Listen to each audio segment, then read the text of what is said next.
people are obviously Jaylen Brown won the Eastern Conference Finals Player of the Year, and I think if you look at both games, if a star has to win has to win the MVP of the finals, Jaylen Brown has been more consistent than Jason Tatum. So, in my opinion, he'd probably be the front runner for Finals MVP.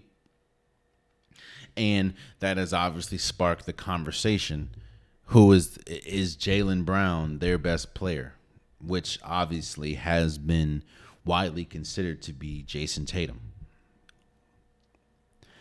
And I think that this is a comical conversation. It's a comical conversation because the people that are having this conversation knows what's real. And they know who the best. You know how you can tell who the best player is how the opponent guards them.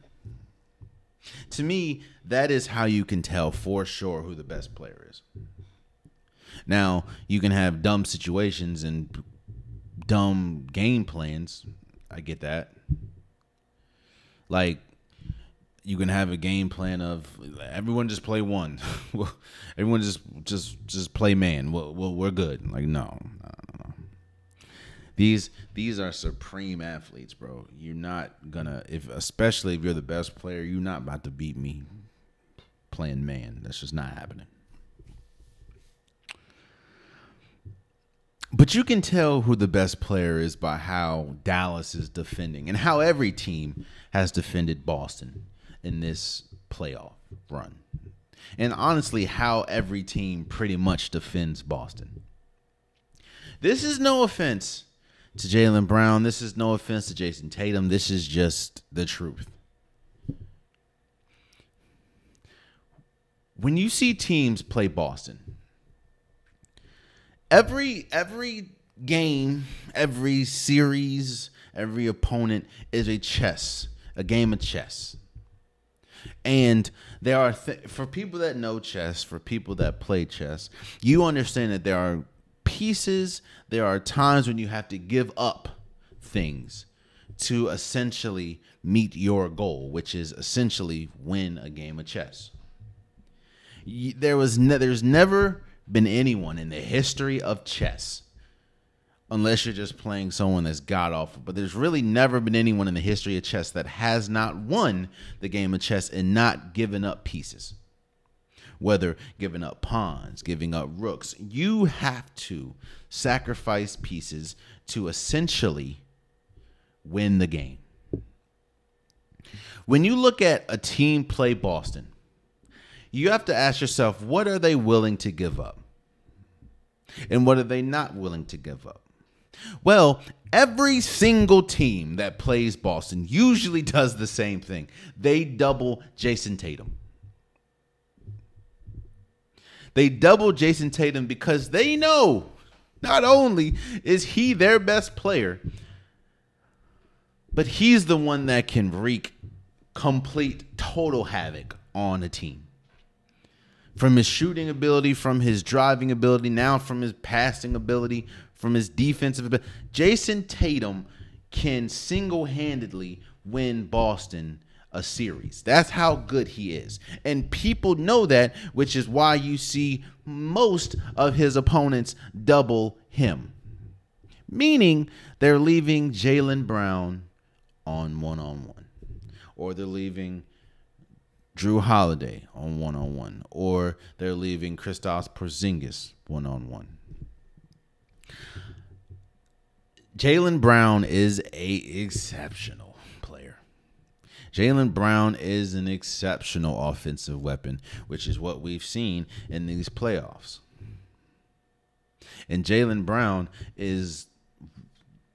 has this series and this playoff run, he has been their most important player. Not because he's their best, but because how teams are defending Boston makes him the most important player. Because Jason Tatum has to beat double teams on a consistent basis. That's tough for anybody. So you're hoping you need Jaylen Brown to beat his one-on-one matchups. And seeing as though every single series he has had one-on-one matchups, while Jason Tatum has been doubled, that's why you're seeing such a crazy output, such a focus on Jaylen Brown's success, because he's doing what he's supposed to do. They need him to beat him, because let me say this: if Jaylen Brown does not win his one-on-one matchups, they have no shot, because your best player in Jason Tatum is already getting doubled. This is no offense to Jaylen Brown at all, but Jason Tatum is the best player by far on Boston. And if you want any type of proof, teams are willing to give up a scoring outburst, a scoring explosion from Jaylen Brown. Yo, you don't think it's crazy that every single time you see Jaylen Brown, pretty much they got Luka Doncic guarding him, and all those people saying, "Hey, yo, Luka Doncic is playing defense now." I was even saying he was playing defense. All that defensive stuff went out the window this series because he has been a cone. Because the teams are more focused on, yo, we have to stop Jason. We cannot. If anybody can go off, it can't be Jason Tatum. Jaylen Brown is a top tier talent in the league, but he's not Jason Tatum. And honestly, I don't think he needs to be Jason Tatum. He just needs to continue to beat his matchup, which he's been doing, which is why you're seeing Boston just run through the playoffs. Again, in conclusion, if Kyrie Irving doesn't wake up this series, I think this series is over in general, but it's for damn sure over if Kyrie Irving doesn't return to the Kyrie Irving that they saw against the Clippers, or the Kyrie Irving that they saw against OKC, or the Kyrie Irving that they saw against the Minnesota Timberwolves. The Kyrie Irving that has won a championship with LeBron James, which, ironically enough, they came back from 3-1. I don't think that this team is coming back from 3-1, but if they don't, it's gonna be quick. This series is gonna be quick, fast, and in a hurry.